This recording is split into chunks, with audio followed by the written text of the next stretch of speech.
Hey guys, Martin here from ShadowTrader SquawkBox, and we're doing a review of futures on January 13th, 2024. With the Martin Luther King long weekend holiday upon us and no regular hour trading tomorrow, I'm taking a recap of what happened this week. We had quite a few overlapping value areas in both day and overnight sessions in the last week, showing us sort of balance between 48.20 and 47.97. There was lots of opportunities to play the edges of profile, meaning buying luck below and fails below and selling some pops up above.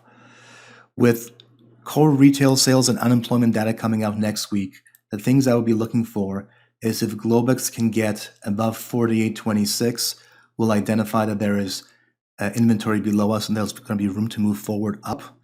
And on the downside, if we get below these 47.96, 97 levels, there'll be a flip and there'll be an incentive to keep selling into the lows. Let me know what you think in the comments, and I'll see you in the next one. Hi, my name is Martin from ShadowTrader SquawkBox, and I want to thank you for watching this video. If you enjoy this content, please hit the like and subscribe buttons.